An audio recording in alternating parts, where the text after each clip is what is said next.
Hello students, this is Shovik, your instructor. Welcome to my YouTube channel. In this video, in this session, we'll talk about this chapter, which is insight into program execution. It is basically based on how your codes actually works and how it is executed in your computer from source code to the execution part of it. So let's start then. So here the basic flow of compilation. So how the basic flow of compilation is something that you need to understand before you jump into the main programming section, because there are several things that actually executes or translates your source code into machine code. Okay, like compiler and interpreter. In Python, it is an interpreter who does this job. Okay, Python uses interpreter. So yes, whatever the code we are writing in Python or in any other languages in our IDE, it is called the source code. Source code is the program, which is basically the high level languages. Okay, so and high level languages starts from the third generation language, programming language.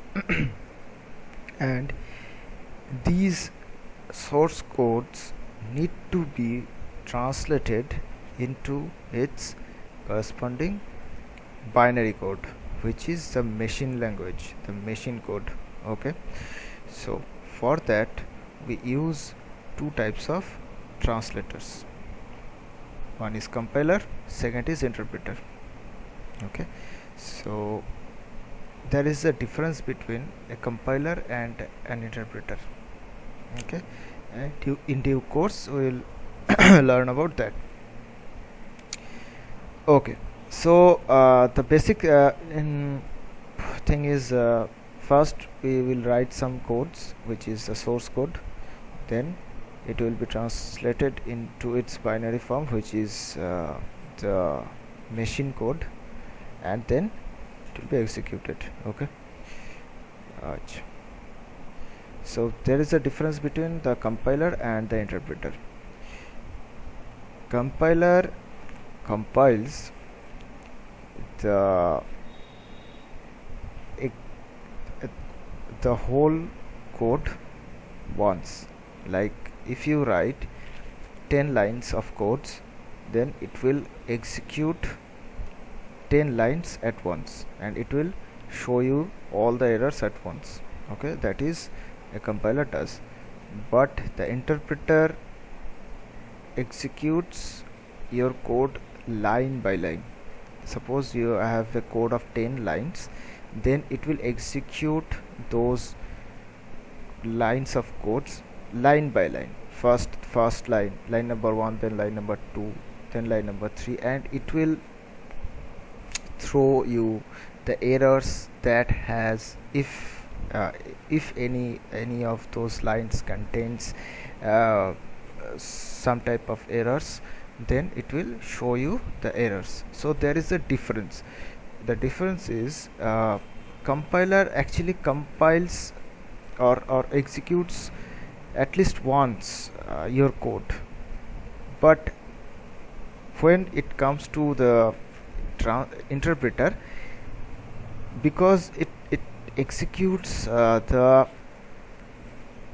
codes line by line, it doesn't execute the whole thing at once. Okay, like it executes line by line. If you have a problem, if you have your code has an error in line number 4, then it will execute successfully up to line number 3, and whatever the output it will get up to line number 3, it will show you that only.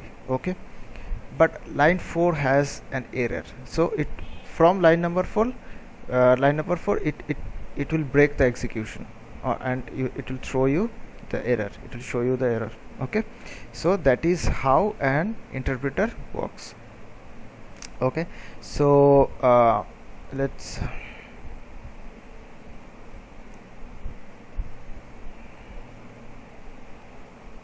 okay, so there is a difference between compiler and interpreter. Let's take a look. A compiler takes an entire program as its input, as I told you. An interpreter takes a single line of code or single instruction as its input. Okay, it generates intermediate object from the whole program. It doesn't generate any intermediate object code because it doesn't execute the whole code, right? It is executing the code line by line. It is breaking the code line wise. Okay, so this is how it works.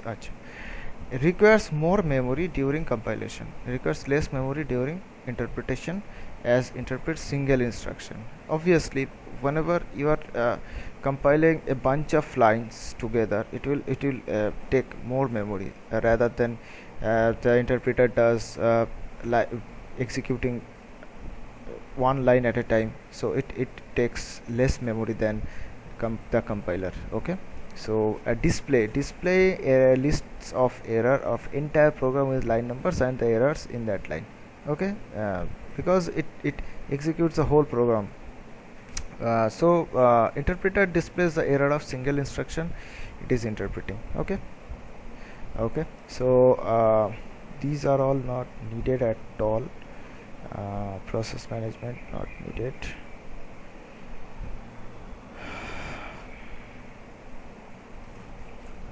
Memory management, you all know that what is memory management. We have already completed this part of things and cloud computing. Okay, so this is it for this video. We'll talk about more on Python in my next videos. Take care, bye bye.